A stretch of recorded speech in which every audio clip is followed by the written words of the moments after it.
Alright, चलो तो मैं आपको पूछना चाहता हूं कि अभी के टाइम पे आपने इतनी सारी थियरीज पढ़ी, स्ट्रक्चर ऑफ एटम का पूरा डेवलपमेंट पढ़ा, अभी के हिसाब से अगर मैं आपसे पूछूं कि बेटा एक बात बताओ, अगर तुम्हें इलेक्ट्रॉनिक स्ट्रक्चर दिखाना हो किसका, नाइट्रोजन का, नाइट्रोजन कैसा दिखेगा? कितने इलेक्ट्रॉन है नाइट्रोजन में? 7। तो न्यूक्लियस के चारों तरफ, मान लो ये न्यूक्लियस है, इसके चारों तरफ आप इलेक्ट्रॉनिक डिस्ट्रीब्यूशन दिखाओ, किस तरीके से होगा, पूरे 7 इलेक्ट्रॉन्स किस तरीके से डिस्ट्रीब्यूटेड होंगे। अब आपको ये बात आना चाहिए, नहीं तो मैं जो डिस्कस करूंगा उस इमेज को दिमाग में बिठाना है। I would like to see that guys, try try on your rough paper, या फेयर पे कर रहे हो तो पेंसिल से ट्राई करो। लेट मी सी आप एटम को अब कैसे विजुलाइज करते हो।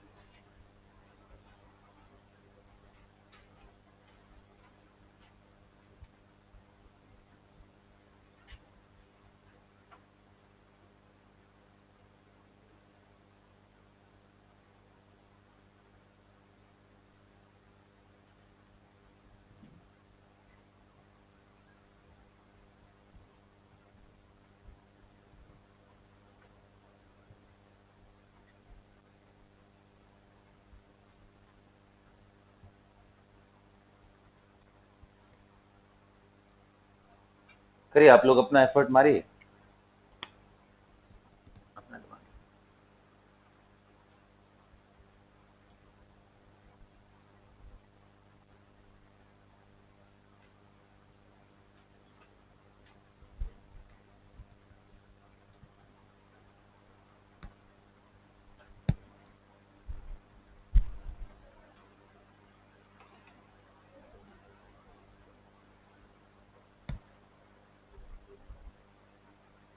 जल्दी बनाइए बेटा, you guys have just 1 more minute।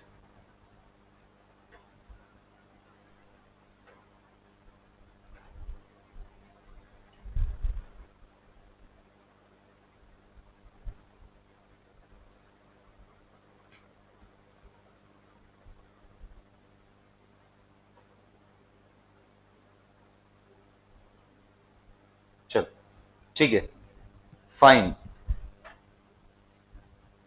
Class में 3 से 4 स्टूडेंट हैं जिन्होंने काफी सही डायरेक्शन में अप्रोच किया है, so I am very happy to see that. So दिखाना है वेरी, ठीक है, नॉट बैड।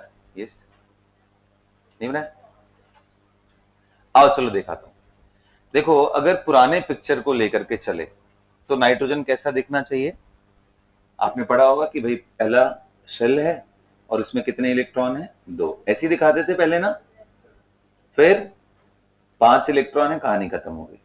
7 ही थे ना। ये गलत है। क्यों गलत है? क्योंकि इसमें आपने फिक्स्ड ऑर्बिट बना दिया, जिसका कंसेप्ट है हाइजेनबर्ग अनसर्टेनिटी प्रिंसिपल के आते ही गायब हो गए। तो ये तरीका गलत, और ज्यादातर स्टूडेंट ने यही बनाया। फिर सही क्या है? तो आपको दिमाग में ये रखना चाहिए, इलेक्ट्रॉनिक स्ट्रक्चर ना मॉडर्न पर्सपेक्टिव से ना, तो इलेक्ट्रॉन रहते कहाँ है? तो दिमाग में आएगा ऑर्बिटल में। कहाँ रहते हैं? Orbital is a space around nucleus where the probability of finding an electron is. जैसे ही दिमाग में ऑर्बिटल आता, आपको आता है अब तो इलेक्ट्रॉन का ऑर्डर लिखना पड़ेगा, ऑर्बिटल्स के ऑर्डर लिखने पड़ेंगे एनर्जी के ऑर्डर के हिसाब से। तो क्या आ जाएगा answer? 1s2 2s2 2p3। And 2p3 आते ही दिमाग में आएगा यार, p में एक नहीं बल्कि 3 ऑर्बिटल होते हैं। सबशेल p के अंदर 3 ऑर्बिटल है। कौन कौन से? px, py and pz। तीनों में एक एक इलेक्ट्रॉन है, बेसिकली यही है ना रिप्रेजेंटेशन। अब जैसे ये आया, अब आपको अगला चीज पिक्चराइज करना है क्या, कि सर ये न्यूक्लियस है, इसके चारों तरफ 1s ऑर्बिटल बनाएंगे, एंड उसमें कितने इलेक्ट्रॉन है बेटा? 2 है। 1s मतलब कैसा होगा? Spherical. Do you guys remember? S कैसा होता है? Spherically symmetric. अच्छा जी, अगर वो स्फेरिकल है तो इलेक्ट्रॉन इस पूरे स्फीयर में कहीं पे भी मिल सकते हैं, और वो भी मैंने 90 to 95% वाली बाउंड्री बनाई है, 5% तो इसके बाहर भी चांस है, क्योंकि ऑर्बिटल क्या होता है, मैक्सिमम प्रोबेबिलिटी। वन नहीं बोलते, वन को लोगे तो उसका पर्टिकुलर शेप अच्छे से आएगा ही नहीं। 90 to 95 वाला लेके चलो। कितने इलेक्ट्रॉन है बेटा, 2। अब मैं थोड़ा स्पिन वगैरह को ध्यान दूं तो मैं बोलूंगा अप एंड डाउन, मतलब दोनों ही स्पिन वाले इलेक्ट्रॉन इसमें भर दिए। ये 1s हुआ। अब इसके बाद बाकी इलेक्ट्रॉन किसमें है, 2s। 2s कैसा होगा, वो भी स्फेरिकल। 1s एंड 2s में डिफरेंस क्या होगा भाई, जैसे जैसे आप न्यूक्लियस से दूर होते जाओगे, रेडियस उसका बढ़ता जाएगा, एवरेज जो डिस्टेंस है वो बढ़ेगा। तो कितने लोग कह रहे हैं 2s भी इसी न्यूक्लियस के चारों तरफ ऐसा।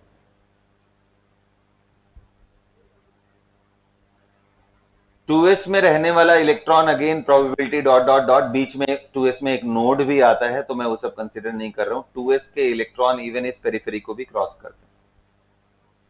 2s के इलेक्ट्रॉन न्यूक्लियस के नजदीक तक भी जाते हैं, कॉमन रीजन शेयर करते हैं।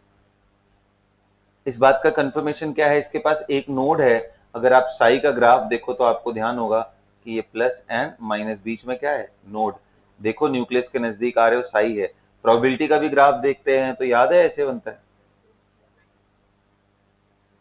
रेडियल प्रोबेबिलिटी फॉर 2s ऐसे ही बनता है। तो आप देखो न्यूक्लियस के नजदीक जा रहे हैं तो भी जीरो नहीं है, हाँ क्लोज टू, बिल्कुल एकदम न्यूक्लियस के पास पहुंच गए तो जीरो होता है। मतलब यहां है ना, तो कहने का मतलब 2s के इलेक्ट्रॉन 1s को भी पेनिट्रेट करके अंदर जाते हैं। कितने इलेक्ट्रॉन है इसमें, 2। स्फेरिकल बनाना था थोड़ा और। इसके बाद क्या, px py and pz। px कैसा होता है जी, न्यूक्लियस के चारों तरफ 2 लोब, डम्बल शेप। और थोड़ा बड़ा बनाएंगे। बड़ा क्यों बना रहा हूं, क्योंकि जैसे जैसे एनर्जीज बढ़ेंगी उसका एवरेज जो साइज है वो भी बढ़ता जाएगा। अच्छा जी, उसके बाद 2py भी बना लूंगा, कोई प्रॉब्लम क्या। फिर एक z है जिसको मैं डॉटेड लाइन से बना रहा हूं। कितने इलेक्ट्रॉन है इन सब में, 1 1 1। px में एक है, py में एक है, pz में। Now this is how you should picturise nitrogen atom. समझ में आया। हाँ, तो काफी लोग बहुत क्लोज इसके आसपास पहुंचे थे, किसी ने एक ही ऑर्बिटल बनाया था, किसी ने एटलीस्ट 2 बनाए थे। बट मैं इसको अच्छा इसलिए बोलूंगा, कम से कम आपका दिमाग ऑर्बिटल्स की तरफ चला तो सही। तो अब कोई पूछे एटम कैसा दिखता है, तो एटम बिल्कुल ऐसा दिखता है। As per modern theory, atom को अब हमें ऑर्बिटल्स के फॉर्म में देखना चाहिए। ऑर्बिटल्स के फॉर्म में देखने के लिए हमें उसका इलेक्ट्रॉनिक कॉन्फ़िगरेशन करना पड़ेगा। अच्छा, मैं चाहता तो मैं आपको कैल्शियम या और नीचे रेडियम भी पूछ सकता था, लेकिन आप इमेजिन करो कितना क्लमजी हो जाएगा वो। 1s2 2s2 2p6, उसके बाद 3s, फिर 3p, 3p फिर इस पे ओवरलैप करेगा, तो बड़ा क्लमजी सा, ये बड़ा साफ सुथरा सा डायग्राम है, 1s 2s एंड 2p। तो एक दिखा दिया, अभी आप अच्छे से दिमाग में बिठा लो, और इसी को ध्यान में रख करके हम आगे कोशिश करेंगे। Got it, great. तो आज की जो हमारी पढ़ाई होने वाली है वो है पीरियोडिक प्रॉपर्टीज। पीरियोडिक प्रॉपर्टीज,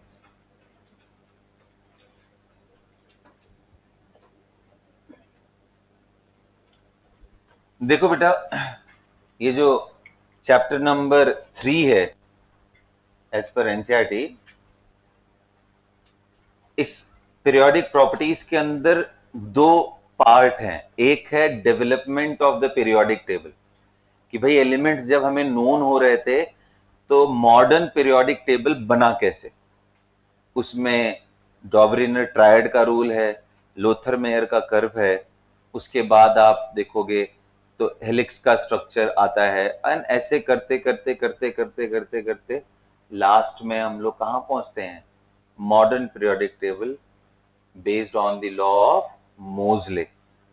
तो एक तो ये पार्ट है डेवलपमेंट का, जिससे आगे आने वाले किसी टॉपिक का कोई रिलेशन नहीं है। एंड दूसरा पार्ट है इनके बिहेवियर्स का, आयोनाइजेशन एनर्जी का क्या ऑर्डर है, किसका ज्यादा किसका कम होता है, एटॉमिक साइज का ऑर्डर क्या है, कैसे देखते हैं, इलेक्ट्रोनेगेटिविटी क्या होती है, इलेक्ट्रॉन एफिनिटी क्या होता है, इन सब के बारे में जिनका लेना देना आगे आने वाले हर चैप्टर से है।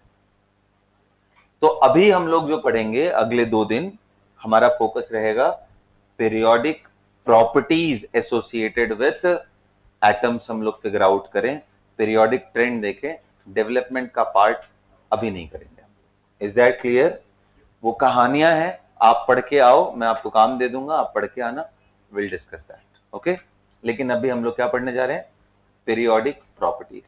अच्छा, इसमें कौन कौन से नाम है उनको पहले लिस्ट बना लेते ताकि उसी ऑर्डर में एग्जीक्यूशन होगा।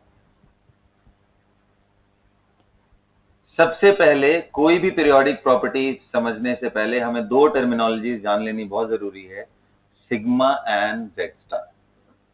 आगे मैं समझाऊंगा क्या होता है। इसको बोलते हैं शील्डिंग और screening, and Z star is what? Effective nuclear charge. दूसरा आता है साइज के बारे में, एटॉमिक साइज कैसे देखते हैं, क्या होता है। तीसरे नंबर पे आता है बेटा एटॉमिक साइज के बाद आयोनाइजेशन एनर्जी। हम लोग देखेंगे यहां पे उसका पूरा ट्रेंड देखेंगे।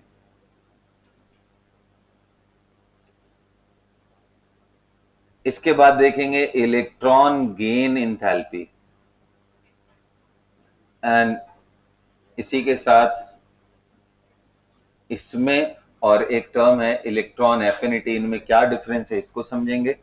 फिर इसके बाद लास्ट टॉपिक होगा इसका इलेक्ट्रोनेगेटिविटी, एंड इलेक्ट्रोनेगेटिविटी देखने के बाद इनके कुछ एप्लीकेशंस करेंगे कि किस तरीके से हम ये जो कहानियां पढ़े हुए हैं इनको यूज कैसे करना है। एंड ये टॉपिक खत्म होने के बाद जो सबसे इंपॉर्टेंट क्लास 11 का चैप्टर है वो है केमिकल बॉन्ड। मैंने आपको बोला था यहां तक अगर आप अपने कंसेप्ट्स को बिल्ड कर ले गए ना बेटा, तो कोई रोक नहीं सकता है, आप सेल्फ स्टडी करके भी केमिस्ट्री काफी हद तक सीख जाओ। ये चैप्टर तक रोल मेरा बहुत ज्यादा रहेगा आपको समझाने में, ये टॉपिक आपको कर लेना है। तो ये पूरा उसका फाउंडेशन है बेसिकली। इसके इमीडिएट बाद हम ये चैप्टर पढ़ेंगे। तो ये इक्वली इंपॉर्टेंट है, जैसे हमने स्ट्रक्चर ऑफ एटम की जर्नी देखी है वैसे ही यहाँ पे भी हमें देखना पड़ेगा। तो हेडिंग डालिए शील्डिंग, इलेक्ट्रॉन एफिनिटी। ये का मतलब इलेक्ट्रॉन एफिनिटी मैं लिखवाऊंगा बेटा, टेंशन नहीं है, ये तो बस फ्लो चार्ट आपको दिया है कि किस तरीके से हम लोग पढ़ने वाले। हेडिंग डालिए आप लोग शील्डिंग और screening effect and effective nuclear charge. ये सिग्मा शील्डिंग और स्क्रीनिंग इफेक्ट, ब्रैकेट में लिख लेना सिग्मा शील्डिंग, शील्डिंग और screening effect.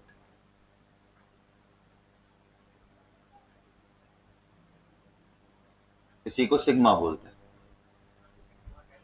Sigma sigma sigma, ये सिग्मा ऐसे है, देख मेरी बात सुन, जैसे ये लाइन बना ले, इसको लाके ऐसे जोड़ लो, बस this is sigma.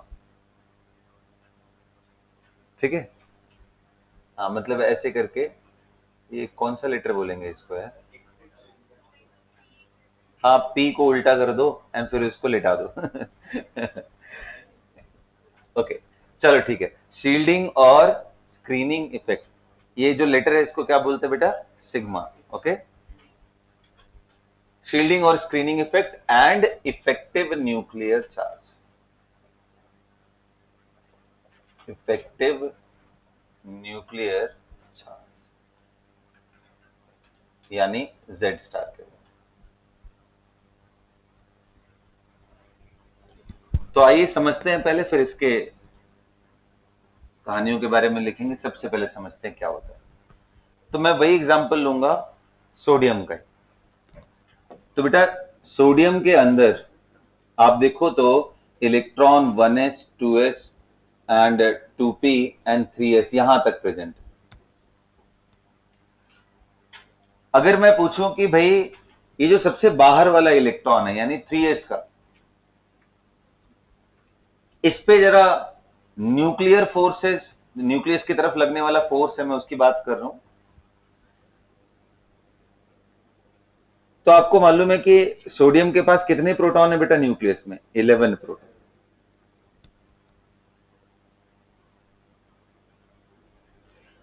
And 12 neutron से अगर मैं इसकी बात कर रहा हूं 1123 का, तो ये सुनो, ये इसका कॉम्पोजिशन है किसका है, न्यूक्लियस। अब इसके बाहर आपको मालूम है 1s, और कितने इलेक्ट्रॉन है 1s में बेटा, 2। इसके बाहर हमें मालूम है 2s है, इसके बाहर हमें मालूम है 2p है, ये सुनो।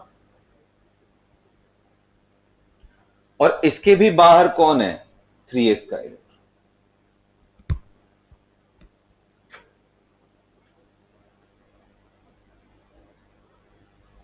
मैं आपसे पूछूं कि इस इलेक्ट्रॉन, इसको ई के फॉर्म में लिखो तो थोड़ा और मजा आएगा।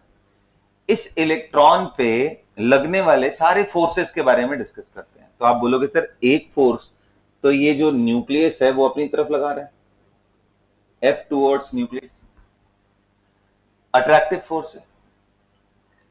लेकिन दूसरे रिपल्सिव फोर्सेस भी हैं, कौन से, एग्जैक्टली ये इलेक्ट्रॉन जो आपने सेलेक्ट किया है उस ग्रुप में प्रेजेंट या उसके अंदर वाले जितने भी सबशेल्स हैं उन सभी के इलेक्ट्रॉन इसको बाहर की तरफ पुश कर रहे हैं, जिसको कुछ और नहीं बल्कि सिग्मा बोला जाता है। तो नाम इसका शील्डिंग क्यों है, शील्डिंग इसलिए कि अगर ये सिग्मा नहीं होता, रिपल्शन नहीं होता, तो ये और अंदर खिंच जाता और अंदर पेनिट्रेट कर जाता। इसको न्यूक्लियस के अंदर प्रेजेंट प्रोटॉन का जो इन्फ्लुएंस है उसको ये कम कर रहा है सब्सटैंशियली, रिपल्शन क्रिएट करके। इसलिए इसको बोल रहे हैं it is shielding from nuclear charge. इसको शील्ड प्रोवाइड कर रहा है, ढाल दे रहा है, इसको बाहर की तरफ रोकने की कोशिश कर रहा है, स्क्रीन कर रहा है। किससे स्क्रीन कर रहा है इस इलेक्ट्रॉन को, from the powerful impact of nuclear charge. इसलिए नाम क्या है इसका, शील्डिंग और स्क्रीनिंग इफेक्ट। Got it. तो फिर सर इफेक्टिव न्यूक्लियर चार्ज क्या है, नाम से ही क्लियर है। अगर मैं इस इलेक्ट्रॉन का यहां नॉर्मली ऐसे डिस्कस करने की कोशिश करूं, तो इस इलेक्ट्रॉन पे एक तो अंदर की तरफ Z यानी न्यूक्लियस अपनी तरफ खींच रहा है with the influence of Z proton, यानी ये बाहर की तरफ कितने से रोक रहा है इसको, सिग्मा से। नेट फोर्स तो अभी भी अंदर की तरफ रहेगा, वरना ये इलेक्ट्रॉन रुक ही नहीं पाएगा। तो ये जो अंदर की तरफ जो इफेक्टिव फोर्स लगता है वो क्या आएगा, Z माइनस सिग्मा, जिसको क्या बोलते हैं बेटा, Z स्टार। यानी आपसे पूछेगी भाई व्हाट इज Z स्टार, तो आप बोलोगे the charge experience, the nuclear charge experienced by an electron is termed as effective. Experienced, एक होता है एक्चुअल चार्ज, एक्चुअल तो Z है, कितना एक्सपीरियंस कर रहा है, Z माइनस सिग्मा, वही वैल्यू को क्या बोल रहे हैं हम, क्या, effective nuclear charge. Is that clear. लिखना शुरू करो, डायग्राम बना लो फिर लिखो, पहले डायग्राम बना लो।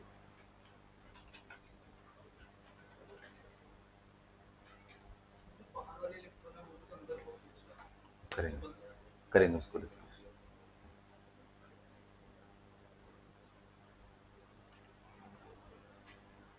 अभी हमारा डिस्कशन किस पे हो रहा है, इलेक्ट्रॉन ऑफ 3s। हमने किस पे डिस्कस किया, Z star and sigma on 3s। अभी थोड़ी देर बाद मैं आपको 1s के भी बारे में डिस्कस करूंगा।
डायग्राम बना लिया, लिखिए आप शील्डिंग और स्क्रीनिंग इफेक्ट। पहला पार्ट इसको लिखेंगे, ब्रैकेट में लिख लेना sigma.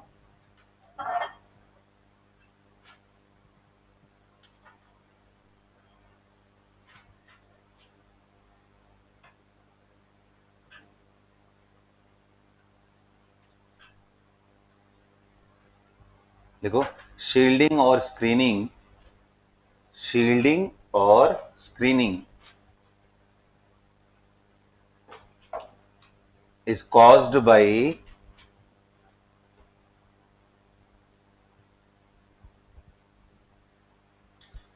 the repulsive forces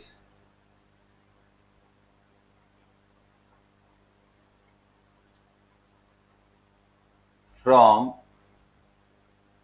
the electrons of inner shell, from the electrons of inner shell and the electrons present in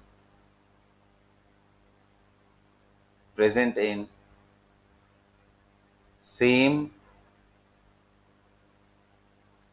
subshell, and the electron which is present in same subshell। Okay, समझ आया? जो अंदर वाले electron हैं या इसी subshell में अगर एक से ज्यादा इलेक्ट्रॉन होते तो उनसे जो इस पे रिपल्सिव फोर्स लग रहा है उसी को क्या बोल रहे हैं हम? शील्डिंग। Got it? अच्छा देखो, अब अगर मैं फोर्स को पूरी तरीके से लिखूं तो फोर्स क्या है? F इज इक्वल टू, बोलिए, 1/4πε। इलेक्ट्रोस्टैटिक बेटा, मैंने बोला है ना, एटॉमिक लेवल पे ग्रेविटी का कोई मतलब है ना। सो 1/4πε0 Q1 Q2 Q1 Q, हाँ जी, R स्क्वायर होता है ना। तो इसमें दो कंपोनेंट है, एक है चार्ज का और दूसरा कौन सा है? डिस्टेंस का। तो अभी जो हम इंपैक्ट डिस्कस कर रहे हैं जेड स्टार एंड इसमें, ये चार्जेस का डिस्कशन है। हम अभी डिस्टेंस की बात ही नहीं कर रहे। हमने किसका डिस्कशन किया अभी? सिर्फ चार्ज का। अच्छा, चार्ज में भी दो चार्जेस हैं, एक तो charge which is on the nucleus और दूसरा जो इलेक्ट्रॉन का अपना चार्ज है। ये सुनो, तो जो यहाँ पे चार्ज का कंपोनेंट अगर मुझे लिखना हो Q on nucleus, can I say that Z into ई होगा? ये सुनो, लेकिन अभी मैं ई को भी नहीं ध्यान दे रहा हूं, मैं सिर्फ ध्यान दे रहा हूं नंबर्स पे। तो जब भी पूछा जाए सिग्मा एंड जेड, इनको नंबर्स के फॉर्म में निकाला जाता है। तो जैसे जेड की वैल्यू तो आपको मालूम है, नंबर ऑफ प्रोटॉन होता है 1 2 3 4 5 6 7। हाँ, आपको चार्ज निकालना है तो प्रोटॉन का नंबर पता है तो इंटू ई कर दो। वैसे ही आपको रिपल्सिव, जो रिपल्सन इस पे क्रिएट हो रहा है सिग्मा की वैल्यू, वो भी आपका नंबर्स के फॉर्म में है। आपको चार्ज चाहिए तो सिग्मा इंटू ई कर देना। समझ में आया ना?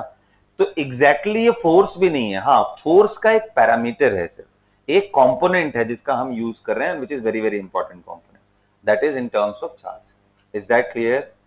हाँ, अच्छा जी। तो व्हाट इज जेड स्टार? अब अगला लिखिए, इफेक्टिव न्यूक्लियर चार्ज क्या होता है? What is effective nuclear charge? Z star लिखो।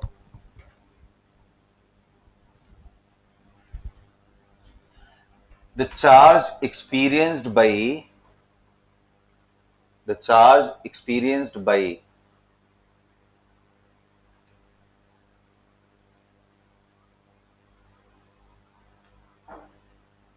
the charge experienced by। अच्छा, जब मैं बोल रहा हूं चार्ज एक्सपीरियंस बाई, तो अंडरस्टूड क्या है? कौन सा चार्ज? न्यूक्लियस के अंदर जो प्रेजेंट प्रोटॉन्स है उनका जो इन्फ्लुएंस इसके ऊपर आ रहा है, डायरेक्ट नहीं। मतलब एक्सपीरियंस्ड वैल्यू का मतलब क्या हुआ? एक्चुअल वैल्यू से जो डिविएट कर रहा है because of six. The charge experienced by, और आप ऐसे लिख सकते हो, और the nuclear charge experienced by the nuclear charge experienced by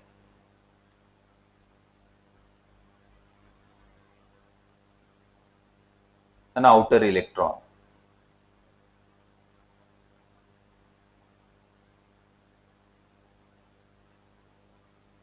outer electron. Got it? देखो, this value is usually less than less than the actual nuclear charge. Actual nuclear charge bracket में लिख लेना. एक्चुअल न्यूक्लियर चार्ज किससे देखते हैं? Z. This value is usually less as compare to the actual nuclear charge. Bracket में लिख लो Z. Z. अभी हम जब चार्ज बोल रहे हैं तो हम सिर्फ नंबर्स के बारे में डिस्कशन कर रहे हैं. ओके, हम अभी बिल्कुल क्वांटिटेटिव नहीं. जैसे आप बोला जाता है ना Na+, what is the charge on sodium, आप बोलते हो +1, बट रियलिटी में चार्ज कितना है? 1.6 into 10 के पावर. तो अभी हमारा डिस्कशन सिर्फ नंबर्स पे. What is? तो आप लिखो Z star, it is denoted by Z star and the value of Z star is what? Z minus sigma. लिख लिया बेटा? आ गया सबको समझ में? अच्छा चलो एक क्वालिटेटिव डिस्कशन कर लेते हैं. ओके, अभी हम क्वांटिफाई नहीं करेंगे, वैल्यू कितना इस पे नहीं, सिर्फ एक नॉर्मल डिस्कशन. सोडियम में प्रेजेंट इतने सारे इलेक्ट्रॉन हैं, कोई 2p में है, कोई 3s में है, कोई 2s में है, कोई 1s में है.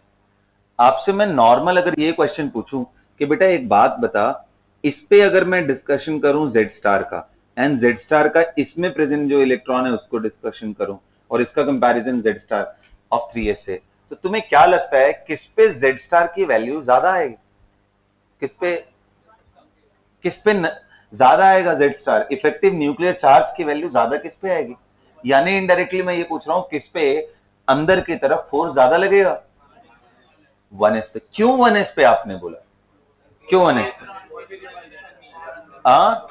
नॉट बिकॉज ऑफ डिस्टेंस, क्योंकि हम डिस्टेंस का पार्ट ही नहीं ले रहे हैं, हमने जो भी डिस्कशन करना है. एग्जैक्टली कि सर ये जो अंदर वाले इलेक्ट्रॉन है ना, इनको बचाने वाला कोई नहीं है. बाहर वाले के लिए तो अंदर वाले बाहर की तरफ पुश करते हैं, लेकिन अंदर वाले इलेक्ट्रॉन पे कितने लोग कह रहे हैं ये बाहर वाला इलेक्ट्रॉन भी इसको अंदर भी धक्का दे सकता है. Not necessarily every time it will do. जैसे मान लो आपका ये इलेक्ट्रॉन से for example at a particular instant I took it over here, और एक इलेक्ट्रॉन बाहर का, मैं डिस्कशन इस पे कर रहा हूं, इसका इंपैक्ट देख रहा हूं कि ये क्या करता है. तो आपको मालूम है ये रिपेल करके और न्यूक्लियस की तरफ देगा, लेकिन यही इलेक्ट्रॉन किसी मोमेंट पे जब यहां प्रेजेंट होगा तो इसे बाहर की तरफ भी धक्का देगा. सो इसलिए इनका जो इफेक्टिव रिजल्टेंट आता है बाहर वालों का वो 0 आता है, वो कुछ भी कंट्रीब्यूट नहीं करता ना.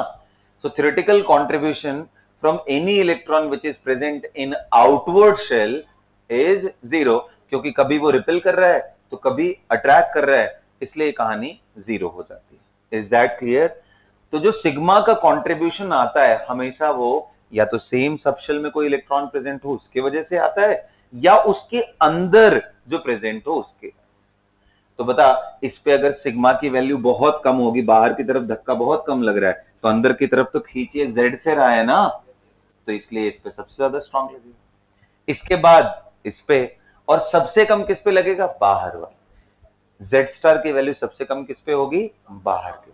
लिखो ये बात, लिखो. फॉर डिफरेंट इलेक्ट्रॉन्स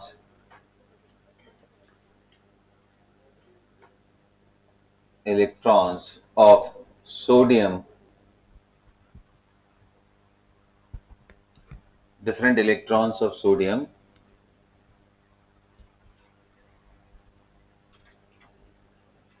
पहला, the variation of sigma will be. कैसे होगा? कैसे वेरिएशन होगा सिग्मा का? सिग्मा ध्यान से देखो इधर, sigma of 3s will be highest, क्योंकि 3s के लिए बहुत सारे अंदर इलेक्ट्रॉन मिल जाएंगे जिसको बाहर की तरफ धक्का देंगे. Then sigma of 2p and then sigma of 2s, and सबसे कम कौन सा होगा? सिग्मा. समझ में आया? सिमिलरली Z स्टार की बात करोगे, इफेक्टिव न्यूक्लियर चार्ज, तो बताओ सबसे ज्यादा किस पे होगा? जिस पे शील्डिंग, क्योंकि इसकी वैल्यू कितनी होती है? Z माइनस सिग्मा, और z की वैल्यू तो सभी के लिए कितनी है 11, ये वैरी कर रहा है। सो ऑर्डर ऑफ z क्या हो, ऑर्डर ऑफ z स्टार क्या हो, z स्टार ऑफ सबसे कम होगा 3s का, इससे ज्यादा होगा z स्टार 2p का, इससे ज्यादा होगा z स्टार 2s का, और सबसे ज्यादा z स्टार कितना होगा, किसका होगा। इससे एक चीज और समझ में आता है कि सबसे डिफिकल्टी किसमें होगी, इस इलेक्ट्रॉन को निकालने में, क्योंकि इस पर सबसे ज्यादा फोर्स लग रहा है। इस इलेक्ट्रॉन को निकालने में सबसे आसानी होगी, इसलिए तो बोलते हैं इलेक्ट्रॉन्स आर एडेड और रिमूव्ड फ्रॉम आउटर। प्रबंधन बात समझ आ रहा है? हाँ, तो ऐसे ही हमें ध्यान रखना है। चलिए अब देखते हैं क्वांटिटेटिव इनका तरीका, देखते हैं कि भाई ठीक है कितना सिग्मा आया, हमें थोड़ा इंटरेस्ट भी है ये जानने में कि सिग्मा की वैल्यू कितनी आई। तो देखो ऐसा कोई रूल अभी तक नहीं मालूम है जो एग्जैक्ट वैल्यू निकाल करके दे, लेकिन एक अटेम्प्ट लिया गया था एक साइंटिस्ट के द्वारा, तो उन्हीं की वजह से हम लोग पढ़ेंगे। हालांकि वो आप कंप्लीटली रिलाई नहीं कर सकते उनकी बातों पे, लेकिन एक फेयर इनफ आइडिया लग जाता है यार कैसे वेरी कर रहा है। ठीक है, तो हेडिंग डालो।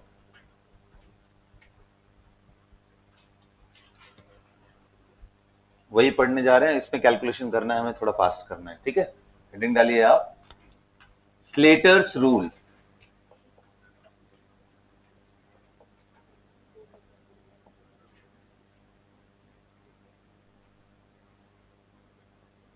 स्लेटर्स रूल मिटा दो इसको, ये मिटा दो ना।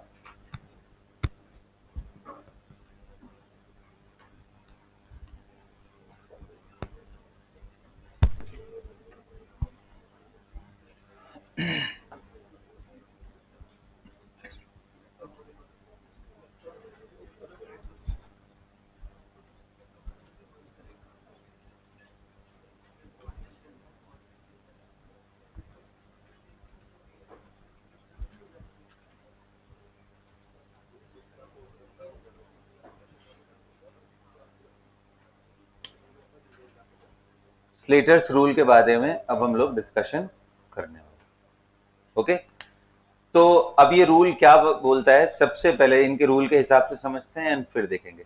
देखो इसके दो केसेस बनते हैं, इसके दो सेट ऑफ रूल्स हैं।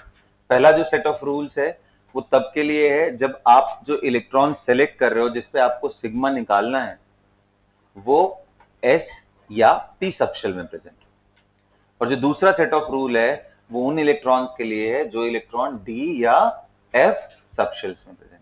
तो sp के लिए रूल अलग है, d एंड f के लिए रूल अलग है। तो हम दोनों रूल एक एक करके समझेंगे एंड लिखेंगे उसको।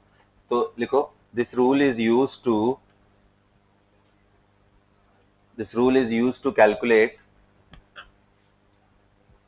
calculate the value of sigma. This rule is used to calculate the value of sigma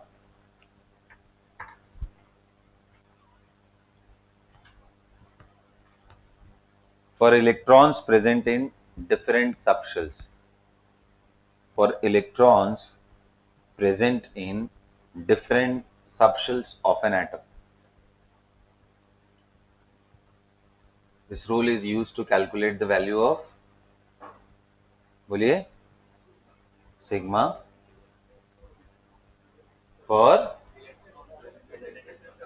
different electrons, for electrons present in different subshells of an atom. Got it?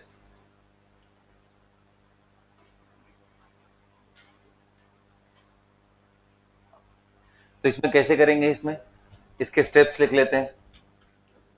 सबसे पहला step 1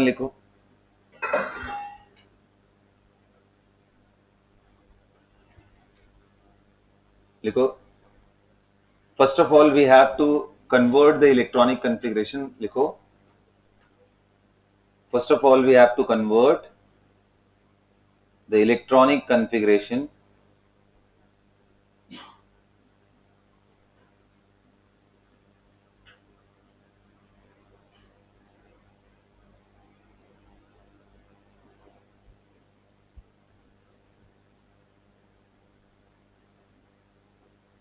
in increasing order of या in order of shell number.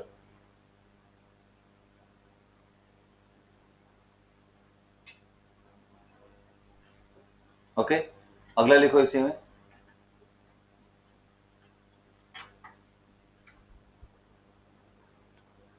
S and P subshells are kept in same bracket. S and P subshell of the same cell.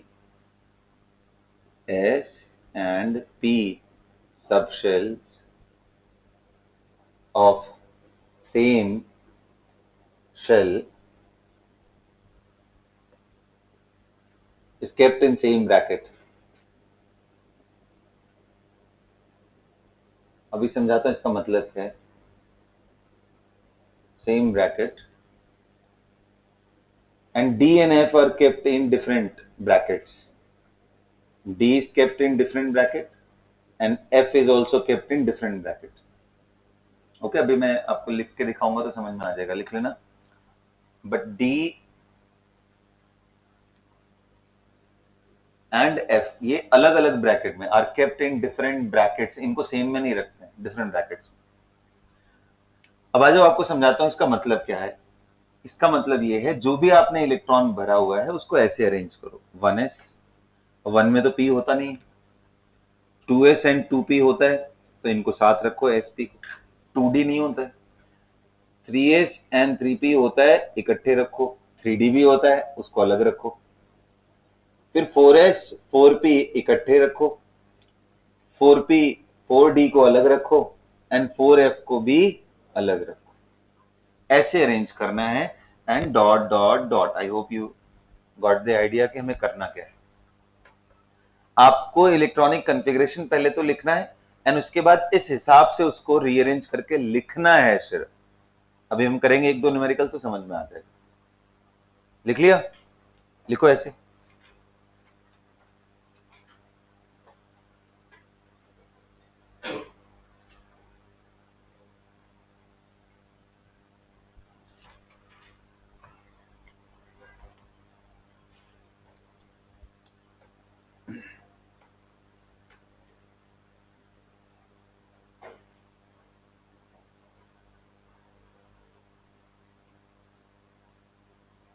Got it?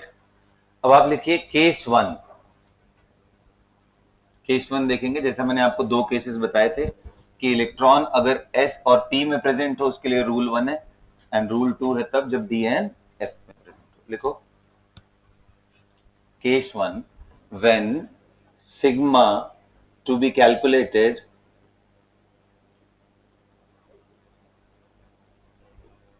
for S or P electrons. S और P electrons. तो क्या rule बोलता है वो देखते हैं. जाओ यहां लिखेंगे सीरियल नंबर, यहां लिखेंगे टाइप ऑफ इलेक्ट्रॉन,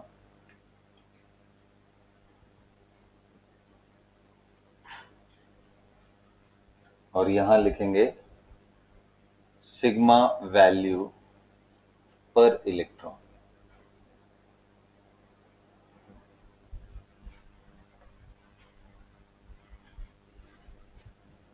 और यहां पे पहला रूल.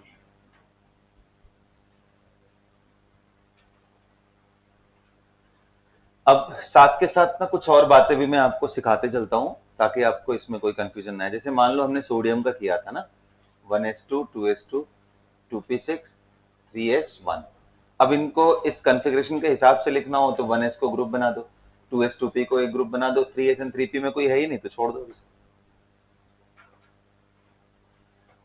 ऐसे ग्रुपिंग करना है. मान लो मैं बात कर रहा हूं किसका बेटा, let us talk about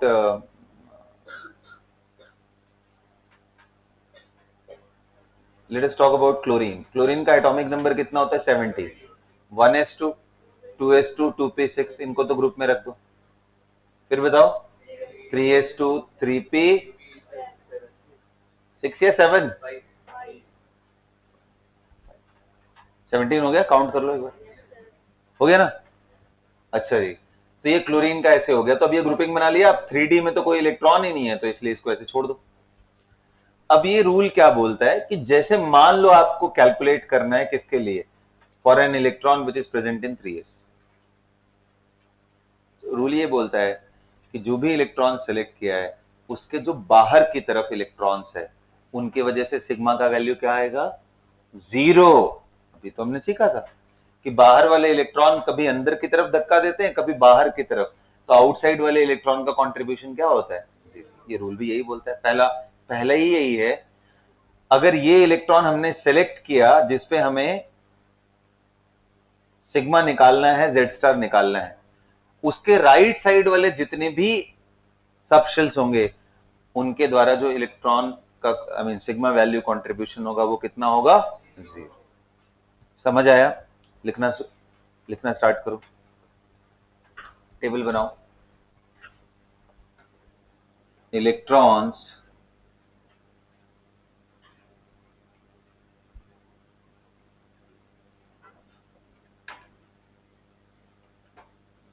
right side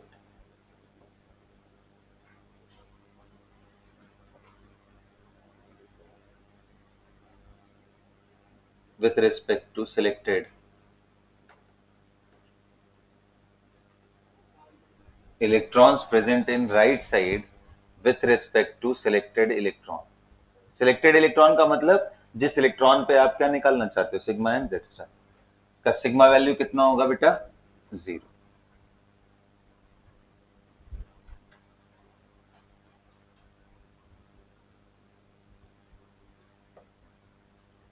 दूसरा, electrons present in same group of selected electron, same group of selected electron, उसी ग्रुप में, यानी जैसे आपने 3s का पकड़ा है तो 3s वाले ग्रुप में क्या है, तो उसको बोलते हैं सिर्फ और सिर्फ 0.35 का कंट्रीब्यूशन होगा पर इलेक्ट्रॉन। मतलब आप इसको थोड़ा वैल्यू वाइज समझने की कोशिश करो। ये सिर्फ और सिर्फ, मान लो 3s में 2 इलेक्ट्रॉन है बेटा,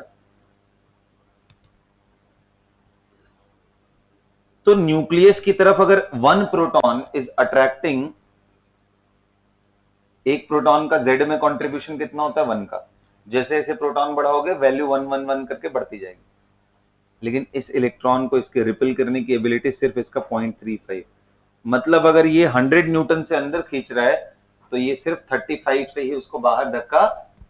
बहुत अच्छी बात है, दोनों का पावर इक्वल नहीं है, वरना क्या होता, सारे इलेक्ट्रॉन पे जेड स्टार की वैल्यू फिक्स हो जाती है, क्योंकि जितने अंदर इलेक्ट्रॉन है वो सब बाहर की तरफ धक्का लगाते, सिर्फ एक ही बचता वो जिसको आपने सिलेक्ट किया है, उतना ही उस पर हमेशा क्या लगता, अंदर की तरफ जेड स्टार की value.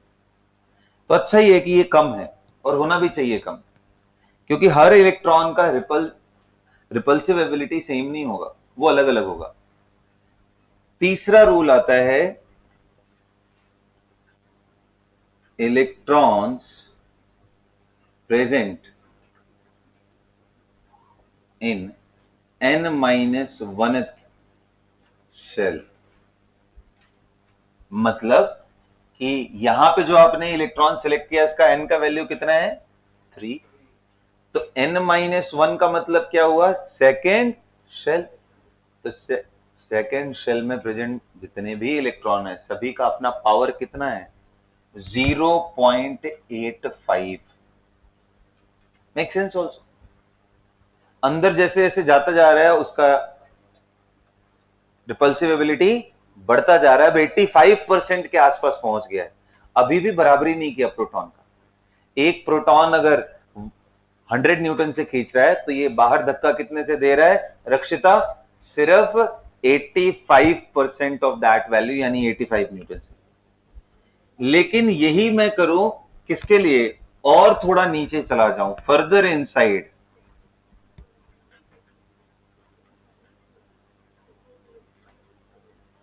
Further inside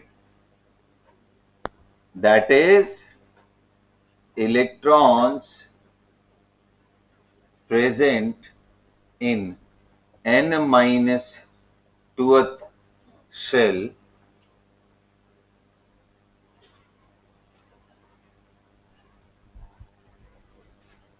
n minus 2th, n minus 4th, and dot dot dot, they will have contribution 1. मतलब ये वो इलेक्ट्रॉन्स हैं जो कि एक प्रोटॉन की बराबरी कर रहे हैं। अगर एक प्रोटॉन 100 न्यूटन से खींच रहा है तो अंदर वाले इलेक्ट्रॉन बाहर। अब ये कुछ ऐसी बात हो गई कि ध्यान से देखो, इसके अंदर प्रेजेंट जो इलेक्ट्रॉन है उनका 0.35 का कंट्रीब्यूशन है, इनमें जो प्रेजेंट है उनका 0.85, जो बिल्कुल न्यूक्लियस के नजदीक है 1s वाले इलेक्ट्रॉन, उनका रिपेल करने का एबिलिटी उतना ही स्ट्रांग है जितना प्रोटॉन का अट्रैक्ट करने का एबिलिटी। ओके, तो ये है फर्क, और इस तरीके से रूल बना रहे हैं हम लोग। When sigma is to be calculated for S और पी, तो मैं पहले कुछ क्वेश्चन कराऊं, दिखाऊं आपको, फिर उसके बाद हम डी के लिए करेंगे। कौन सा पहले वाला? राइट साइड जो बाहर, जैसे मान ले तूने इलेक्ट्रॉन ले लिया 3s का बेटा, और इलेक्ट्रॉन मान ले 4s में एंड 5s एंड 6s में भी प्रेजेंट है, इवन डी में भी प्रेजेंट है बाहर वाले, तो इन बाहर वालों के वजह से इस पे बाहर की तरफ कोई फोर्स नहीं आएगा। सिग्मा वैल्यू इनके वजह से क्या होगा? 0। सिग्मा वैल्यू इनके वजह से, बाहर वालों की वजह से क्या होगा? 0। क्योंकि दिखाया था ना, कभी ये अंदर की तरफ धक्का देते हैं और कभी अगर इधर आ गए तो उल्टा बाहर की तरफ भी इसे, तो मिला के उनका रिजल्टेंट कैसा होता है? 0। पूरा रूल नोट कर लो, फिर क्वेश्चन करते हैं।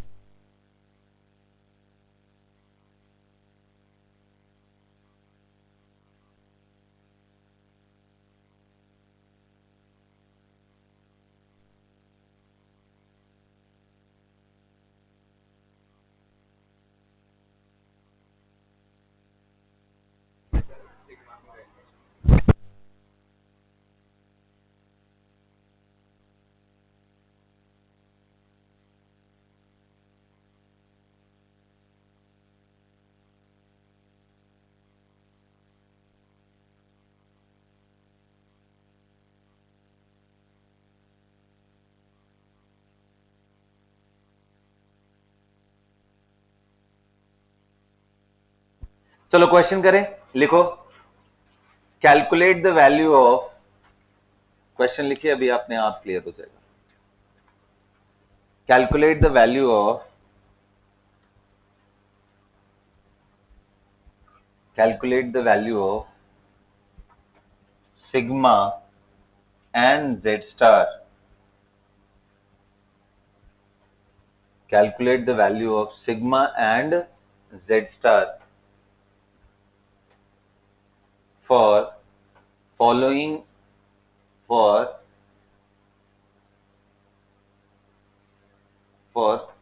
लिखा, following electrons present in chlorine atom, for following electrons present in chlorine atom। तो पहला है, आपको सबसे पहला जो कैलकुलेट करना है वो करना है किसके लिए बेटा? Sigma for 2p electron and z star for 2p electron. दूसरा कैलकुलेट करना है sigma for 2s electron, z star for 2s electron. तीसरा निकालना है सिग्मा फॉर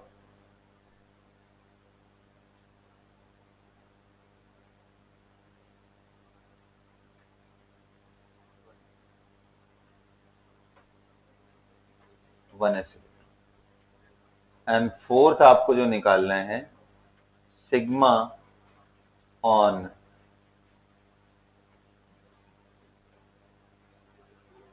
3p इलेक्ट्रॉन,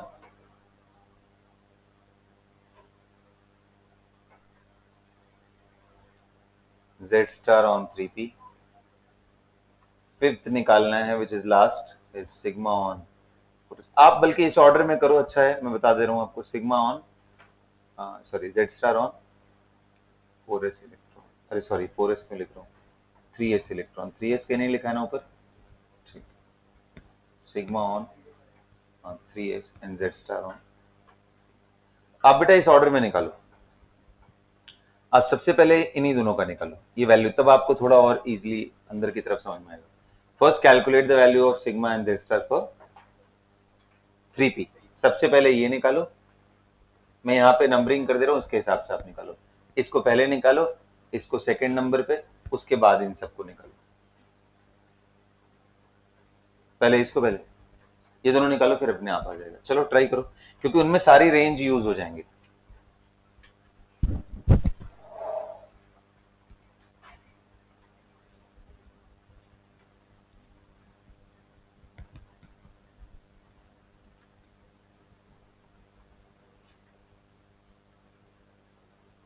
जैसे हो जाए हाथ उठा लेना, ताकि मैं वहीं से आपको कराना स्टार्ट कर दूँ। मैं यहीं पे लिखूंगा, ठीक है।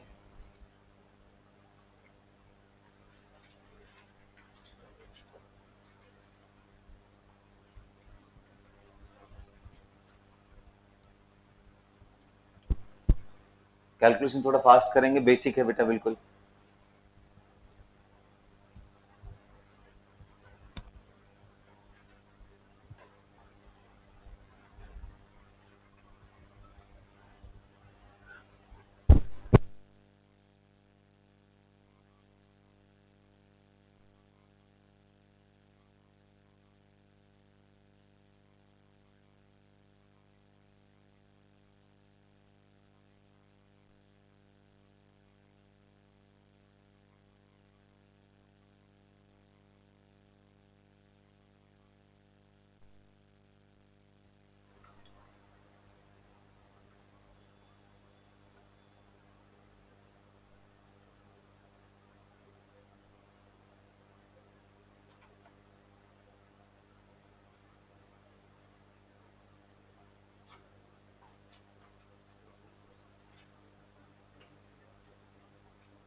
आओ चलो एक एग्जांपल करके दिखाता हूं, ताकि आपको बाकी क्लैरिटी आ जाए। पहले निकाल लिया, आइए देखते हैं। सबसे पहले क्या करेंगे, right the electronic configuration. Electronic configuration लिखेंगे क्लोरीन का, तो 1s2 2s,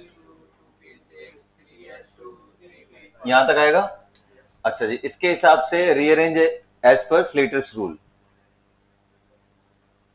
क्लोरीन का कॉन्फ़िगरेशन स्टेप नंबर 2 क्या है, हम ग्रुप बनाएंगे। एस एन पी सेम, ये दोनों सेम सेम सेल के मेंबर्स हैं, तो sp का ग्रुप सेम बनेगा। 2s2 एंड 2p6 का एक ग्रुप बनेगा बेटा, and similarly 3s2 and 3p5 का एक ग्रुप बनेगा। एंड आगे कुछ है नहीं, तो इसलिए इसको ड्रॉप कर देंगे। Got it. पहला जो क्वेश्चन मैंने आपसे पूछा कि आप सिग्मा की वैल्यू 3p पे निकालिए, तो आ जाओ, मैंने इलेक्ट्रॉन ये पकड़ लिया और इस पे निकालते हैं। An electron which is present in 3p। Is that clear? Rule number 1 क्या है, जो भी इलेक्ट्रॉन सिलेक्ट किया है उसके राइट साइड यानी इधर की तरफ कोई इलेक्ट्रॉन है क्या, नहीं, उसका कंट्रीब्यूशन अगर होता भी तो वो कितना होता, 0। चलो वो खत्म। अब दूसरा बोला है कि सेम ग्रुप का मतलब ब्रैकेट के अंदर, जो ब्रैकेट के अंदर है उसी सबशेल में या उसके लेफ्ट साइड में उन सबको काउंट करेंगे। तो बता, इसमें जिस इलेक्ट्रॉन की आप बात कर रहे हो, जिस पे फोर्स लगा रहे हो, उसको छोड़ के इस पूरे ग्रुप में कितने इलेक्ट्रॉन बचे, कितने, अरे P5 है ना, तो एक इलेक्ट्रॉन जिस पे आपको निकालना है उसको छोड़ करके कितने बचे हैं, टोटल कितने इस ग्रुप में बाबा, 5 और 2 मिला के 7 है। अगर एक इलेक्ट्रॉन की आप बात कर रहे हो और उसी पे फोर्स निकालने की कोशिश कर रहे हो, तो उसको छोड़ के बाकियों का जो फोर्स है वो ना चेक करोगे यार, कोई अपने ऊपर फोर्स थोड़ी लगाता है। इलेक्ट्रॉन अगर मान ले इस ग्रुप में 2 प्रेजेंट है और तू पूछ रहे कि इस पे बताओ, तो सिर्फ यही इस पे लगा रहा होगा ना बेटा, या ये खुद पे भी फोर्स लगाएगा, नहीं ना। तो इसलिए मैं बोल रहा हूं कि एक छोड़ देना हमेशा, क्यों, क्योंकि एक पे आप खुद निकाल रहे हो, तो बाकी जो बचे हुए हैं उस पे कितने बचे हैं, 4 इसमें एंड 2, ये पूरा का पूरा एक ही ग्रुप है, एक ब्रैकेट मतलब एक ग्रुप। तो कितने बचे हमारे पास, 6 electron into 0.35 as per the rule number 2। Got it. अच्छा, ये जो सिलेक्ट किया उसका n का वैल्यू कितना है, 3, यानी n-1 का वैल्यू कितना हो गया, 2। फर्दर इनसाइड कौन से हो गए, 1, बस 1 ही है और कौन सा। तो कितने लोग कह रहे, ये सब हो गया इसके लिए सेकेंड n-1, और n-1 का कंट्रीब्यूशन कितना होता है, 0.85 पर इलेक्ट्रॉन। कितने इलेक्ट्रॉन है इसमें, तो 8 इंटू 0.85 यहां से आ गया। फर्दर इनसाइड 1 पर इलेक्ट्रॉन, कितने हैं, तो 2 इंटू 1। बता, सिग्मा ऑन 3p का वैल्यू निकल गया, जोड़ लो यार, ये 2 है, 8 इंटू दिस वैल्यू करो, कितना है, 8 इंटू 0.85 कितना है, 6.8 आ रहा है। और ये बता कितना रहा है, 2.1, पूरा जोड़ ले, कितना आ रहा है बेटा, 10.9 आ रहा है पक्का। अच्छा जी, अब आपको सिग्मा मालूम चल गया तो क्या जेड स्टार नहीं पता क्या, जेड माइनस सिग्मा, जेड कितना है भाई क्लोरीन का, 17, सिग्मा कितना है, 10.9, Z star on 3p became how much, निकालो यार, 6 पॉइंट, दैट्स इट। यहां समझ में आ गया, हाँ बेटा 1s2 में तो 2 ही इलेक्ट्रॉन है ना, तो 2 इंटू 1 ही तो किया है यार, एक इलेक्ट्रॉन का कंट्रीब्यूशन 1 का ही तो है।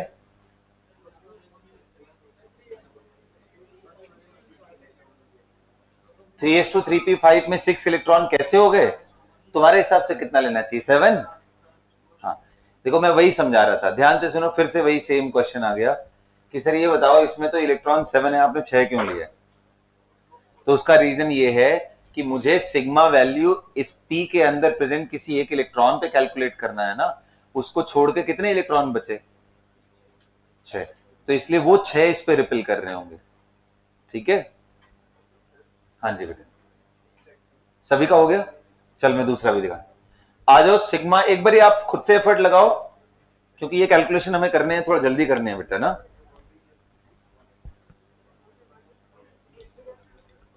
अभी 2-3 करा दूंगा, आदत बन जाएगी, टेंशन नॉट।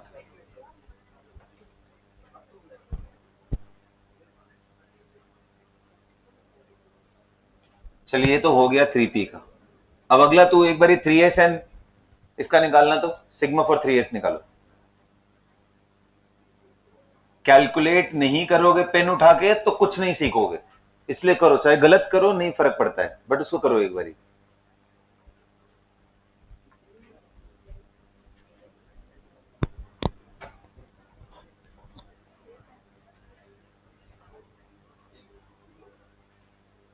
निकाल लिया, सेम नहीं आएगा, सेम आ ही नहीं सकता, कैसे सेम आएगा भाई। आओ चलो देखते हैं, हाँ बिल्कुल, मुझे लग रहा है तुमने वही गलती की। Now I am going to select the electron of 3s. Now focus here very carefully. इधर ध्यान दो, नहीं तो सर के ऊपर से निकलने वाला है। रूल नंबर 1 क्या है? जो भी इलेक्ट्रॉन, जिस भी इलेक्ट्रॉन को आपने सेलेक्ट किया उसके राइट साइड में जितने हैं उन सबका क्या है? तो इसके राइट साइड में 3p भी तो आ गया। You getting my point? तो 3p का भी कंट्रीब्यूशन कितना होगा? 0। अच्छा, जो इलेक्ट्रॉन सिलेक्ट किया है वो किसका है? s का, यही है ना? तो ये 5 के 5 p वाले का कंट्रीब्यूशन क्या होगा? 5 इंटू 0, क्योंकि राइट साइड वालों का 0। अच्छा, इसमें एक सेलेक्ट किया है ना, एक तो एक ही बचा ना जो इसको फोर्स लगाएगा, तो 1 इंटू 0.35। समझ आ रहा है क्या? 1 इंटू 0, 1 इंटू 0.3। सेम ग्रुप का कितना होता है? 0.3। अब कुछ लोग गलती क्या कर रहे हैं? सेम ग्रुप का मतलब तो ब्रैकेट होता है सर, एंड ब्रैकेट में फिर एक इलेक्ट्रॉन इसमें कम कर दो तो इसमें 7 दिख रहा है। बात आपकी तब सही होती जब वो उसके लेफ्ट साइड प्रेजेंट होता, लेकिन अभी ये किस साइड प्रेजेंट है? तो राइट वालों का कंट्रीब्यूशन क्या होता है? 0, इसलिए उसको गायब कर दिया। लेकिन जब वो हम P का निकाल रहे थे तो उसमें P एंड S दोनों को लिया, जब S को निकाल रहे हैं तो P यूजलेस हो गया क्योंकि वो राइट साइड है। Is that clear? तो अगर ये गलती नहीं करोगे तो सब हो जाएगा। अब इसके बाद प्लस बताओ n-1 का कितना होगा? वही सेम वैल्यू 8 इंटू 0.85। अच्छा जी, और अंदर वालों का कितना होगा? वो तो वैसे ही रहने वाला है 2। जोड़ोगे तो सिर्फ इस फैक्टर का डिफरेंस आएगा, तो ये आएगा 2 प्लस 6.8 प्लस 0.35। कितना आ गया बेटा? 9.15 आया। तो Z स्टार कितना आ गया? 3s 7 और आना भी चाहिए यार। आप देखो ना, धीरे धीरे तो वैल्यू बढ़नी ही चाहिए ना। जैसे जैसे हम न्यूक्लियस के नजदीक जाएंगे उस पे अट्रैक्टिव फोर्सेस बढ़ना चाहिए ना, तो बढ़ भी रहा है। इसका कम आया है, इसका थोड़ा और बेटर आया है। और अब अगला निकालो, अब खुद से निकालो। चलो, अब इतना बता दिया, अब खुद से ट्राई बता तू वैल्यूज।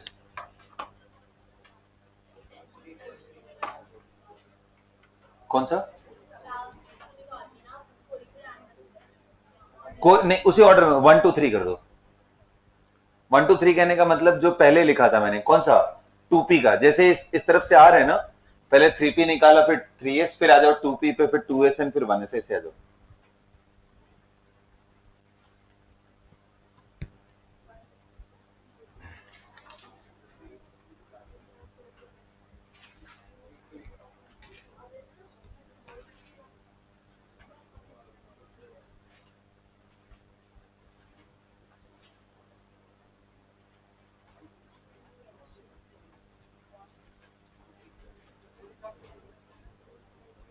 हाँ,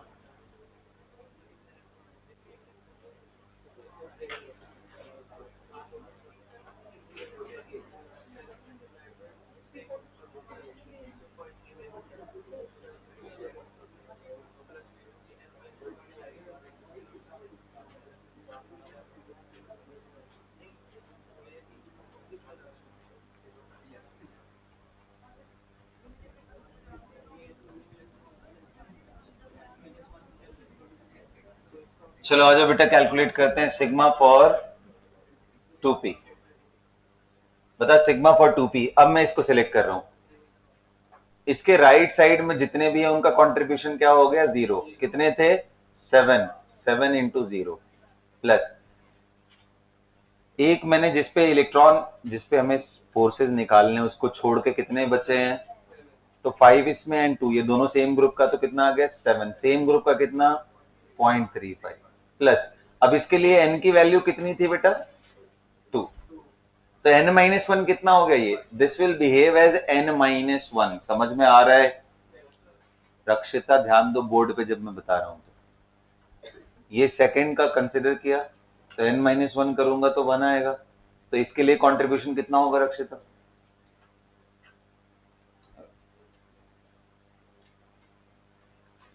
n-1 के लिए कितना है? तो फिर क्यों नहीं ध्यान है?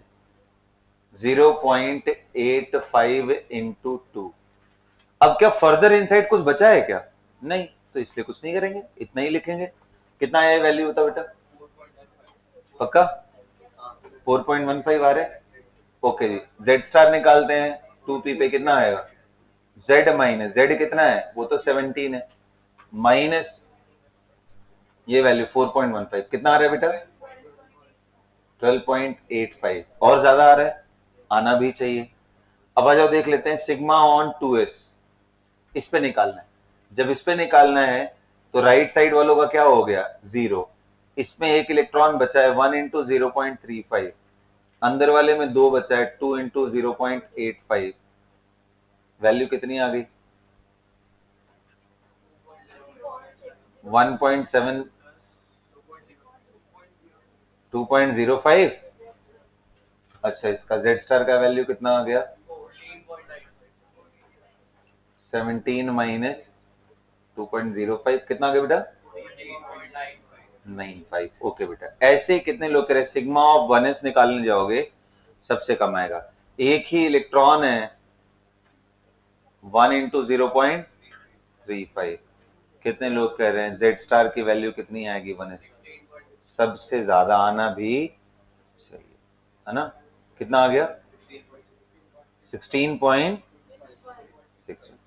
अच्छा जी, अब आपके दिमाग में ये क्वेश्चन आना चाहिए, सर ये बताओ, ये जो रूल है स्लिटर्स का रूल, क्या हर एक एटम के लिए वैल्यू सेम होता है क्या, या एटम के लिए बदलता है? तो सिर्फ एक एटम है जिसके लिए बदलता है, you know which one? Helium. For helium ये value, for He this value is 0.3, that's it, और कोई चेंजेस नहीं। हीलियम के लिए वैल्यू कितनी है? 0.3। मतलब अगर आपको हीलियम के लिए निकालना हो 1s2 कॉन्फ़िगरेशन, इसका सिग्मा निकालना हो तो 1 इंटू 0.3 होगा, रादर देन 1 इंटू 0.35। इसका वैल्यू 0.3 होगा जस्ट फॉर हीलियम। ओके, बाकी सबके लिए ऐसे करते हैं। समझ में आ गया सभी को? अच्छा जी, अगर आपको समझ में आ गया तो मैं एक बहुत ही इंपॉर्टेंट ट्रेंड आपके साथ डिस्कस करना चाहता हूं, लेकिन मैं चाहूंगा कि आप लोग वो टेबल खुद से कैलकुलेट करो। देखो, लिथियम, बेरिलियम, बोरॉन, कुछ दिख रहा है? ये सब कहाँ के मेंबर्स हैं? Carbon, nitrogen, oxygen, fluorine, neon, ये कौन से पीरियड के एलिमेंट है बेटा? हाँ जी, इस सेकेंड पीरियड एलिमेंट्स के लिए आप सभी को जेड की वैल्यूज मालूम है ना? जेड की वैल्यू कितनी है बेटा? 6, 7, 8, 9, 10, यही है ना? 9 एंड 10 सबको मालूम है। आप एक काम करो, सिग्मा निकालो और जेड स्टार निकालो। किसके लिए मैं बोल रहा हूं सिग्मा एंड जेड स्टार? किसके लिए? अब बोलोगे ना सर इसमें तो बहुत सारे इलेक्ट्रॉन होंगे, किसके लिए? तो आंसर है सिग्मा एंड जेड स्टार। मैं आउटर मोस्ट के बारे में बात कर रहा हूं। Calculate the value of sigma and Z star for the outer most electron of lithium, beryllium. मतलब सारे इलेक्ट्रॉन के लिए नहीं चाहिए मुझे, क्योंकि सारा कहानी अब किसका होगा? आउटर मोस्ट कैसे इंटरफियर कर रहा है। तो आउटर मोस्ट इलेक्ट्रॉन का सिग्मा एंड जेड स्टार जल्दी भरो तो टेबल, जल्दी भरो।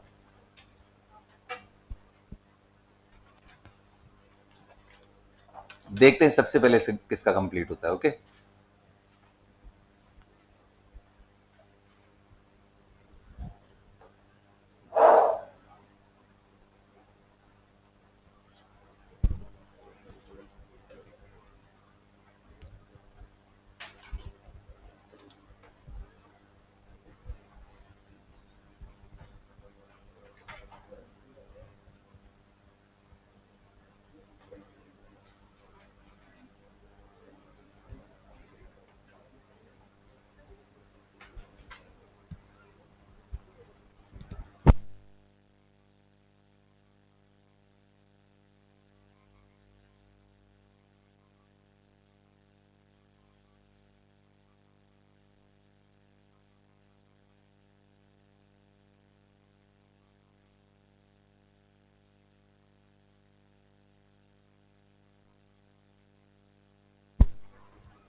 Let's do it. आइए चलिए देखते हैं। लिथियम का करना था तो मैं क्या करूंगा, 1s2 2s1, ये सुनो बताओ इसका वैल्यू कितना हो जाएगा, 0। कैसे, क्योंकि एक ही इलेक्ट्रॉन था उसको सिलेक्ट कर लिया, बचा ही कौन, 0। तो यहाँ पे 0 इंटू 0.35 हो जाएगा, बाहर वालों का तो वैसे ही 0 था। 2 इंटू 0.85 कितना आ गया बेटा, 1.7 ना। सिग्मा की वैल्यू 1.7, 1.7 तो बता जेड स्टार की वैल्यू 3 माइनस 1 कितना, 1.3 है।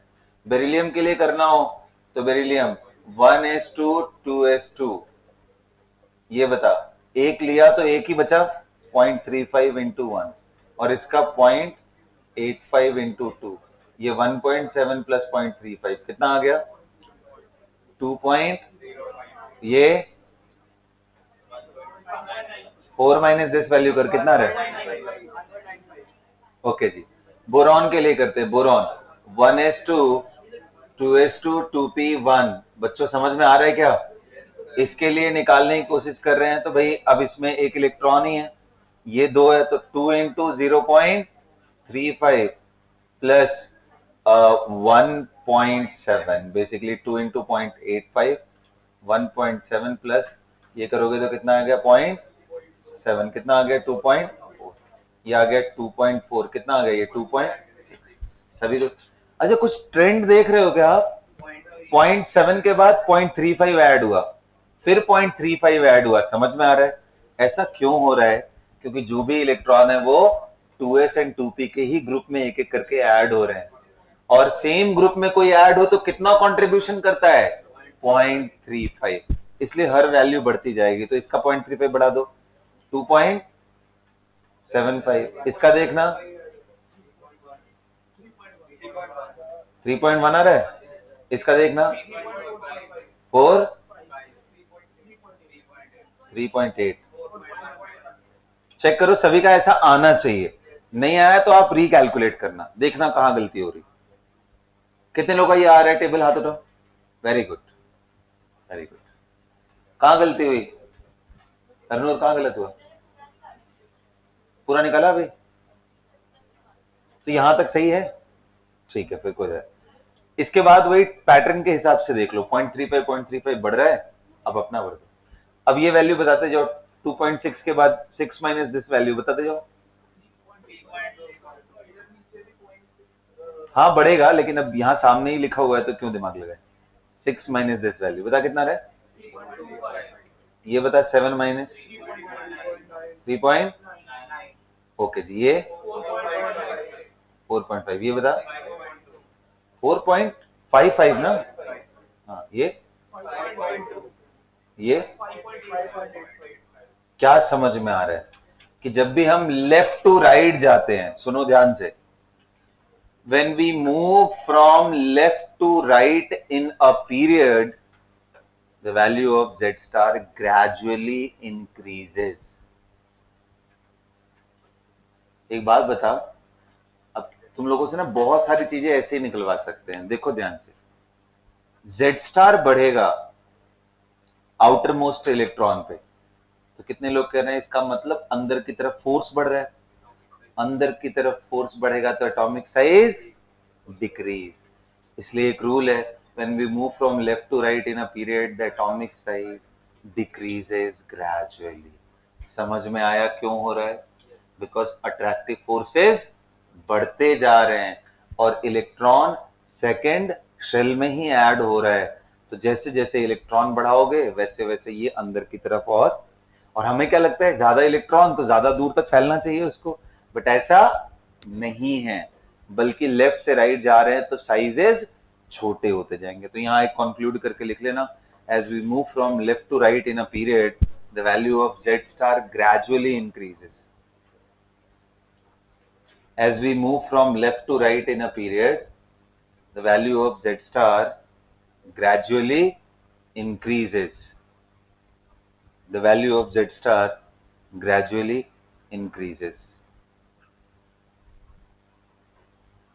The value of Z star gradually increases.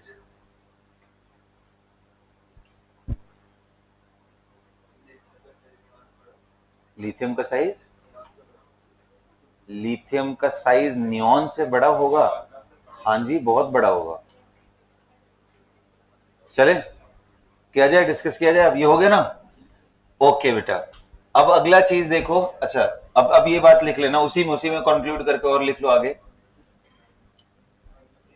That is force of attraction for an outer electron from nucleus increases.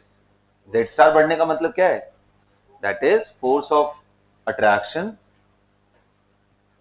On outer electron increases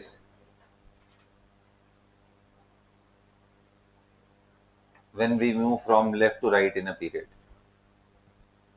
इससे क्या होगा? क्या होगा? The atomic size decreases. Good. और भी इंपॉर्टेंट प्रॉपर्टीज पे फर्क पड़ता है, बट अभी सबसे नजदीक वही था, सबसे इजी वही था, तो मैंने समझा दिया। Got it? चलो अब एक काम करते हैं, जैसे हमने एक पीरियड में लेफ्ट टू राइट कैलकुलेट किया, ऐसे एक ग्रुप में कैलकुलेट कर लेते हैं। जैसे आ जाओ, एल्कली मेटल का ले लेते हैं, lithium, sodium, potassium, rubidium, caesium, francium. वैसे कैलकुलेट इतना ही करोगे तो आइडिया लग जाएगा। लिथियम सबको मालूम है, एटॉमिक नंबर कितना है? 3। सामने का मैजिक नंबर कितना होता है? 8। 8, 18, 18, 32, 32। चलो जोड़ो तो, 3 + 8 कितना? 11, 8, 19, 18, 37 एंड 18। हाँ हाँ, 16। ये और ये 55 ना, 55 एंड 32 हो गया। तो अब इनका Z पता चल गया। आप एक काम करो, सिग्मा निकालो again for outer most, Z star for outer most.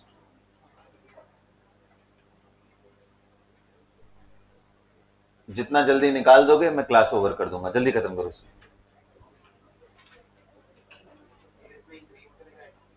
करके देखना एक बार, पहले ही बोल देना है। वैल्यू तो निकालो।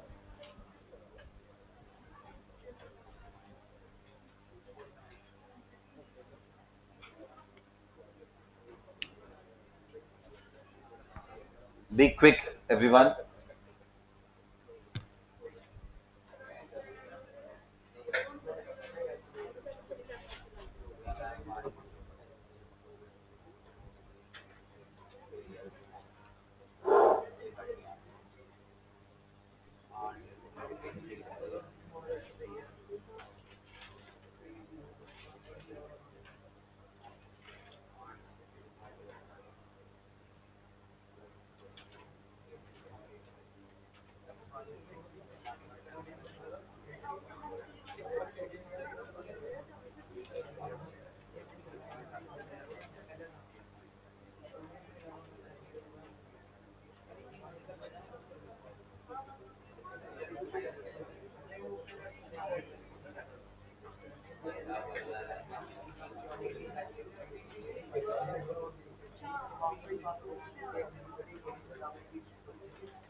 बच्चों देखो, ये वैल्यूज जो भी आप निकाल रहे हो, मेरे ख्याल से आप सोडियम के बाद पोटेशियम निकालोगे, उतने में मैं बता सकता हूँ कितने लोगों का सही जा रहा है, कितने लोगों का गलत। आ जाओ एक बारी ध्यान से देखो, ध्यान से देखते हैं। लिथियम का तो हमने पहले ही कैलकुलेट कर रखा था, वो वैल्यू एज इट इज रख दो। कितना था? 1.7 था। एंड ये गॉट इट। ओके जी। अब आते हैं सोडियम के लिए। सोडियम के लिए तुरंत कैलकुलेशन कर लेते हैं। Okay, 1s2 2s2 2p 3s1। वैसे ये भी निकाला ही था आई गेस। 3s के लिए निकालना है ना, तो कितने लोग कह रहे हैं जो सिलेक्ट किया रूल के हिसाब से उसके राइट साइड में कोई नहीं है, और उस ग्रुप में भी जिसको सिलेक्ट किया उसके अलावा कोई नहीं है, तो यहां 0 इंटू 0.35 हो जाएगा। समझ आ रहा है क्या सबको? बोलो। मैं यहां लिख दूं क्या? दिख नहीं रहा है अगर तो। 1s2 2s2 2p6 and 3s1। Now just listen up. इसके लिए आप सिलेक्ट कर रहे हो, तो 3s में एक इलेक्ट्रॉन ही है, उसी के लिए निकाल रहे हो, तो उसमें तो और कोई बचा नहीं, तो 0 इंटू 0.35 गया। ये क्या हो गया? n-1। बेटा देख, हर बार रूल के हिसाब से लिख, n इज इक्वल टू 3। तो ये कौन सा हो गया? n-1। ये n-1। n-1 वाले में कितने इलेक्ट्रॉन है? 8। और एक का कॉन्ट्रीब्यूशन। ओके बडी, फर्दर इनसाइड, तो सिग्मा ऑफ 3s निकल गया। कितना आया बेटा? 8.8 आया। जेड स्टार कितना आ गया? 11 माइनस 8 पॉइंट। ये 11 कैसे आ रहा है, ये समझ में आता है क्या तुम लोगों को? ये नहीं समझ में आएगा तो बहुत पिटाई होगा फिर ना। ये 2.2 और ये 8.8। Got it? प्यारे बच्चों, आप लोगों ने क्या पोटेशियम का भी निकाल लिया है? आप निकालोगे तो क्या आपका आंसर यही आया 2.2? कितने लोग का मैच कर रहे हैं 2.2? सिर्फ यही लोग सही कैलकुलेट कर रहे हैं।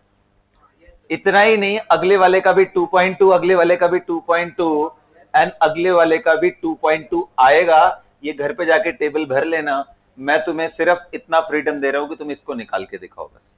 पोटेशियम आपका करेक्ट आना चाहिए, या एक, हाँ पोटेशियम करेक्ट आना चाहिए। वो करेक्ट आ गया तो सब करेक्ट आ जाए।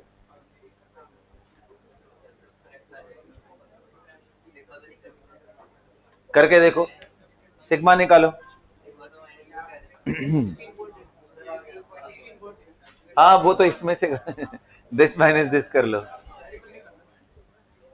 19 में से 2 करोगे तो 17, में से 0.2 घटाओगे तो 16। ये आना चाहिए आपका, चेक कर लो। ये 37 में से 2 गया तो 35, 34 पॉइंट आना ही चाहिए। ये कितना आएगा? और ये 80। पक्का यही आना चाहिए, और आएगा भी अगर आप करोगे अच्छे से तो। हाँ नहीं, वही तो इंपॉर्टेंट है। ये हो गया। कितने लोगों का मैच कर रहा है ये? Okay great. बाकी अब आप घर पे जा करके इसको तसल्ली से टाइम दे करके ये कैलकुलेशन करना, ठीक है? अच्छा देखो, एक एक मैं आपको समझा दे रहा हूं। जैसे रुबीडियम है, look at the case of rubidium. Rubidium का एटॉमिक नंबर कितना है? अब देखो, कई लोग तो क्लास में अभी भी ऐसे होंगे जिनको अभी तक एनर्जी ऑर्डर ऑफ सबशेल नहीं याद होगा। भाई ऐसे महान लोगों से हाथ जोड़ के विनती है कि घर पे जाके एनर्जी ऑर्डर याद करिए अच्छे से, एंड उसके बाद इलेक्ट्रॉनिक कॉन्फ़िगरेशन। इसीलिए मैंने बोला था वो लिख करके लाने के लिए ना, ताकि आपकी आदत इतनी हो जाए। अब उनमें से कितने लोग लेके आए उसी से पता चलेगा। तो एनर्जी ऑर्डर अगर याद है तो नेक्स्ट स्टेप क्या होता है? Slater's configuration. वो कर लिया तो उसके बाद यही बस रूल लगाना है। और अभी भी हम लोग किसके लिए कर रहे हैं? For the electron which is present in D, sorry SN_P। अभी मैंने डी इलेक्ट्रॉन के लिए आपको बताया ही नहीं कि कैसे निकालना है। Got it? और इनमें जो भी है वो सब किसके हैं? SN_P के। मान लो रुबीडियम का कॉन्फ़िगरेशन करना हो, नहीं लिख लोगे जी? चलो देखो तो मेरे साथ मिलाओ तो कितने लोग का सही हो रहा है। 1s2 2s2 2p6 3s2 4s2 and 3d10। फिर बता, 5s1 आएगा। देखना rubidium 2 3 4 5, fifth group, fifth period का है, तो 5s 1 आएगा, याद है ना, आउटर मोस्ट NS1 होता है इनका। 5s1 गिन लो इलेक्ट्रॉन यार, तुम्हें तकलीफ है तो 37 ही आएंगे। क्लियर है। इसके बाद स्लेटर भाई साहब ने क्या बोला था कि S और P ये दोनों, नहीं भाई साहब नहीं यार, वो दद्दू पर दद्दू होंगे वो, तो मुझे लग रहा है 2s2 2p इनको एक ग्रुप में रखो, फिर 3s2 3p6 इनको एक ग्रुप में। अच्छा जी, उसके बाद 3d को एक ग्रुप में, फिर 4s को एक ग्रुप में एंड 4p को एक ग्रुप में। कर लिया क्या? फिर 5s को एक ग्रुप में रखना है। सभी को समझ में आया? अब इस पे लगाएगा तो रूल 0 इंटू 0.35। प्रबंधन यहां 0 क्यों हो रहा है, समझ आ रहा है क्या तुमको? 0 इंटू 0.35 क्यों हो रहा है? क्या हुआ? हाँ, कहां और इलेक्ट्रॉन है? फिफ्थ के अंदर एक ही तो इलेक्ट्रॉन था, उसको हटा लेंगे तो कोई बचा क्या? तो इसका 0 इंटू 0.35 होगा। उसके बाद देखना, थोड़ी बात ध्यान से सुनो, ये n-1 का पार्ट हो गया और फर्दर इनसाइड वाले ये सारे हो गए, तो इनको बस जोड़ के इंटू 1 कर दोगे तो तुम्हें सिग्मा निकल जाएगा। समझ आया ना? तो इनमें अगर मिस्टेक नहीं करोगे तो सब कुछ सही है बेटा। So that's all for the class today. अगली क्लास में हम लोग इसके आगे की बात करेंगे।